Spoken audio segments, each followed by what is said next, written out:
ಈ ಒಂದು ಬರ್ತ್ಡೇ ಸೆಲೆಬ್ರೇಷನಲ್ಲಿ ನಾವೆಲ್ಲರೂ ಕೂಡ ಭಾಗವಹಿಸಿದ್ವಿ. ಮೊದಲನೇದಾಗಿ ಇವತ್ತು ಇನ್ನೂ 100 ಕಾಲ ಭಗವಂತ ಆಯುಷ್ಯ ಆರೋಗ್ಯ ಕೊಟ್ಟು ಇನ್ನೂ ಹೆಚ್ಚಿನ ಉನ್ನತ ಸ್ಥಾನವನ್ನು ಕೊಟ್ಟು ಕನಕದುರ್ಗಮ್ಮ ಆಶೀರ್ವಾದ ಮಾಡಲಿ ಅಂಥೇಳಿ ಇವತ್ತು ಪ್ರಾರ್ಥನೆ ಮೂಲಕ ಇವತ್ತು ಒಳ್ಳೆಯದಾಗಲಿ ಅಂತಂತೇಳಿ ನಾವು ಡಿ ಕೆ ಶಿವಕುಮಾರ್ ಸರ್ ಅವರಿಗೆ ನಮ್ಮ ಬಳ್ಳಾರಿಯ ಸಮಗ್ರ ಲೋಕಸಭಾ ಕ್ಷೇತ್ರದಿಂದ ಜನ್ಮದಿನದ ಶುಭಾಶಯಗಳನ್ನು ಬರ್ತ್ಡೇ ವಿಶಸ್ನ ಇವತ್ತು ಹೇಳ್ತಾ ಇದ್ದೀವಿ.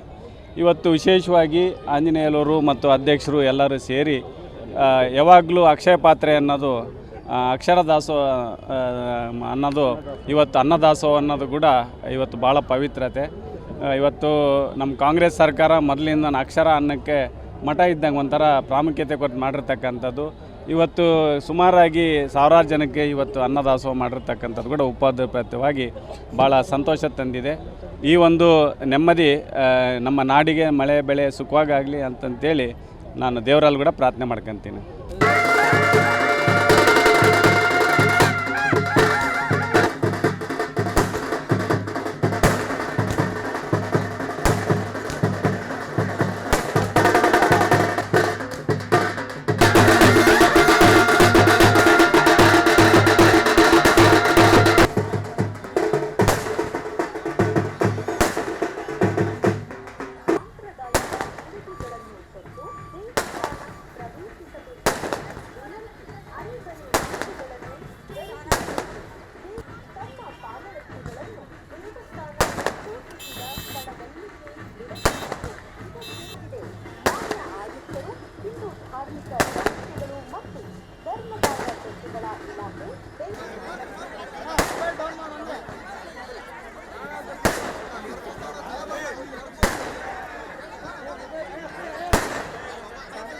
ಖಂಡಿತವಾಗ್ಲೂ ಇವತ್ತು ಹೈಕಮಾಂಡ್ ಕುಂತ್ಕೊಂಡು ಈಗಾಗಲೇ ಕೇರಳದ ಹೆಂಗೆ ಬಗೆಹರಿಸಿದ್ದಾರೆ, ಕುಂತ್ಕೊಂಡು ಹೆಂಗೆ ಒಳ್ಳೆ ತೀರ್ಮಾನ ಮಾಡ್ತಾರೆ. ಮುಂದಿನ ದಿನಗಳಲ್ಲಿ ಕೂಡ ನಾವು ಹೇಳಿದ್ದೀವಿ ಕೂಡ ಎಲ್ಲ ತಂಗಾಳಿ ಬೀಸ್ತತೆ, ನೀವು ನೋಡ್ಕೊಂತ ಇರಬೇಕು. ಎಲ್ಲ ನೀಟಾಗಿ ನಮಗೆ 28 ಮಟ್ಟ ನಮಗೆ ಅಧಿಕಾರ ಕೊಟ್ಟಿದ್ದಾರೆ. ನಾವು ಕುಂತ್ಕೊಂಡು ನಾವು ತೀರ್ಮಾನ ಮಾಡ್ಕೊತೀವಿ. ಹೈಕಮಾಂಡು ನಾವೆಲ್ಲ ಕುಂತ್ಕೊಂಡು ತೀರ್ಮಾನ ಮಾಡ್ಕೊತೀವಿ. ಎಲ್ಲರಿಗೂ ಏನೇನಿಲ್ಲ, ಬೇಸಿಗೆ ಬಂದ ಮೇಲೆ ಮಳೆಗಾಲ ಬಂದೇ ಬರ್ತತೆ.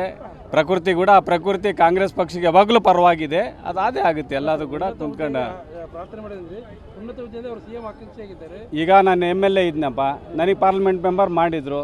ಹೌದಾ ಅಲ್ಲಿ ಹೇಳಿ, ಇವತ್ತು ಪಕ್ಷ ತೀರ್ಮಾನ ಏನೇನು ಹೈಕಮಾಂಡ್ ತೀರ್ಮಾನ ಮಾಡ್ತಾರೆ ಹಂಗಂಗೆ. ನಾನು MLA ಇದೆ, ಇಲ್ಲಿ 4ನೇ ಬಾರಿ ಗೆದ್ದಿದ್ದೆ, ಕೂಡ MP ನಿಂದಿರಬೇಕು ಅಂತ ಹೇಳಿದರು. MP ನಿಂತಿಗೆ ಹೈಕಮಾಂಡ್ ಏನು ತೀರ್ಮಾನ ಮಾಡ್ತಾರೆ ಅದನ್ನು ನಾವೆಲ್ಲರೂ ಶಿರಸಾವಹಿಸಿ ಪಾಲನೆ ಮಾಡ್ಕೊಂಡು ಎಲ್ಲರೂ ಮಾಡ್ಕೊಂಡು ಹೋಗ್ತೀವಿ. 28 ಮಟ್ಟ ಮತ್ತು ಇಡೀ ಒಂದು ದೇಶ ತಿರುಗಿ ನೋಡೋಂಥ ಒಂದು ನಿಟ್ಟಿನಲ್ಲಿ ಏನು ಆಡಳಿತ ಕೊಡ್ತೀವಿ. ಇನ್ನೂ ಹೆಚ್ಚಿನ ಮಟ್ಟದಲ್ಲಿ ಜವಾಬ್ದಾರಿ ತೊಗೊಂಡು ನಾವು ಆಡಳಿತ ಮಾಡ್ತೀವಿ.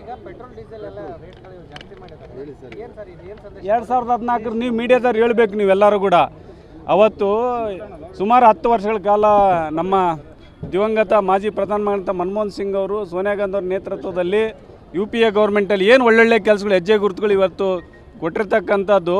50 ವರ್ಷ ಏನು ಮಾಡಿಲ್ಲ ಅಂತಂತೇಳಿ ಪ್ರಧಾನಮಂತ್ರಿಯವರು 2013ರಿಂದನೇ ಭಾಷಣ ಮಾಡಿದರು ಗುಜರಾತಿಂದ. ತಾವು ಮೀಡಿಯಾದವರು ನಮ್ಮ ರಾಹುಲ್ ಗಾಂಧಿ ಅವರು ಹೇಳಿದ್ದಾರೆ, ಈಗ ನೀವು ಕೂಡ ಪ್ರಜಾಪ್ರಭುತ್ವದ ವ್ಯವಸ್ಥೆ ನೀವು ಹೇಳಬೇಕು. ಅಚ್ಚೇ ದಿನ ಎಲ್ಲಿದೆ ಇವತ್ತಿನ ದಿನ ಹೇಳಿದರು. ನಳಿನ್ ಕುಮಾರ್ ಕಟೀಲ್ ಅವರೆಲ್ಲ ಭಾಷಣಗಳು ಮಾಡ್ತಾಯಿದ್ರು. ಕೇರಳದಲ್ಲಿ ಕೂಡ ಭಾಷಣ ಮಾಡಿದರು, ದೇಶಾದ್ಯಂತ ಹೇಳಿದರು. ಶೋಭಾ ಕರಂದ್ಲಾಜೆ ಮೇಡಮ್ ಅವರು ಕೂಡ ಹೇಳಿದರು, ಏನು 1 ರೂಪಾಯಿ 50 ರೂಪಾಯಿ 10 ರೂಪಾಯಿ ಮಾಡಿದ ಕೂಡಲೇ ಸಿಲಿಂಡರ್ ಇದೆ ಅಂತ ಬೀದಿಗಳು ಕಂತಿರು. ಮತ್ತು ಎಲ್ಲದಾರೆ ಮೊನ್ನೆ ನೋಡಿದ್ರಿ ಮೀಡಿಯಾ ಮುಂದ್ಗಡೆ ಇವರು ಶೋಭಾ ಮೇಡಮ್ ಅವ್ರಿಗೆ ಕೇಳಿದರು, ಏನಮ್ಮ ಇಷ್ಟೆಲ್ಲ ಮತ್ತು ಕಮರ್ಷಿಯಲ್ ಸಿಲಿಂಡರ್ ಜಾಸ್ತಿ ಆಗಿದ್ರಂತೆ, ಮಹಿಳಾ ಮೀಸಲಾತಿ ಅಂತಂತೇಳಿ ಡೈವರ್ಟ್ ಮಾಡಿ ಮಾತಾಡಿದರು. ಈ ಥರ ನುಡ್ತಕ್ಕಂಥ ಒಂದು ಕೆಲಸ ಆಗಿದೆ. ನರೇಂದ್ರ ಮೋದಿಯವರು ತಮಗೇನು ಎಜುಕೇಷನ್ ಆಗಿದೆ ಅಂತಂತೇಳಿ ಇವತ್ತಿಗೂ ದೇಶದ ಮುಂದೆ ಇಡ್ತಾ ಇಲ್ಲ.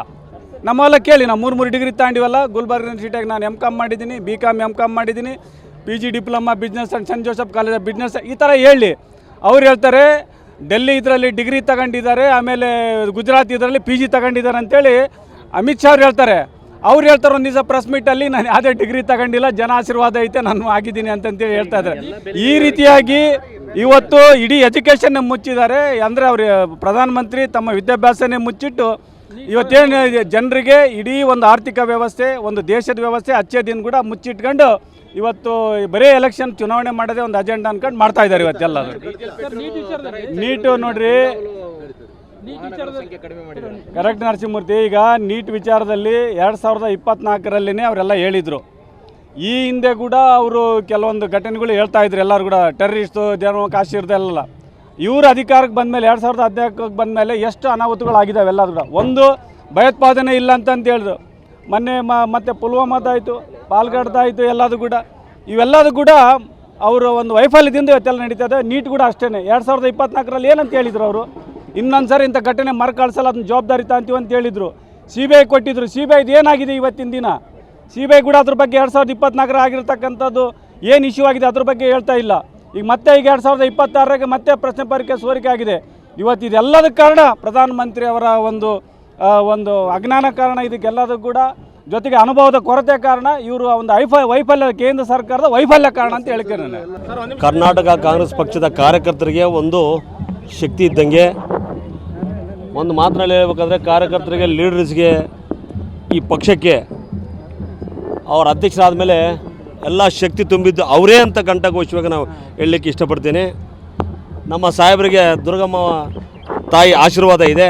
ಆಶೀರ್ವಾದದಿಂದ ಬೆಳೆ ಬೆಳೀತಾರೆ. ಅವ್ರು ಏನು ಕನಸಿದೆ ನೆನೆಸಾಗ್ತದೆ. ಆ ನೆನಸನ್ನು ಆ ತಾಯಿ ಆಶೀರ್ವಾದ ಏನು ಮಾಡ್ತದೆ ಅವತ್ತು, ಆ ತಾಯಿ ಮುಡುಪು ಏನಿದೆ ಅವತ್ತು ಮುಡಿಸ್ತೀವಿ. ಆ ತಾಯಿ ನಮ್ಮ ಬೆನ್ನೆಯಿಂದ, ನಮ್ಮ ಸಾಹೇಬ್ರ ಬೆನ್ನೆಯಿಂದ ಅಂತೇಳಿ ನಾನು ಹೇಳಲಿಕ್ಕೆ ಇಷ್ಟಪಡ್ತೀನಿ.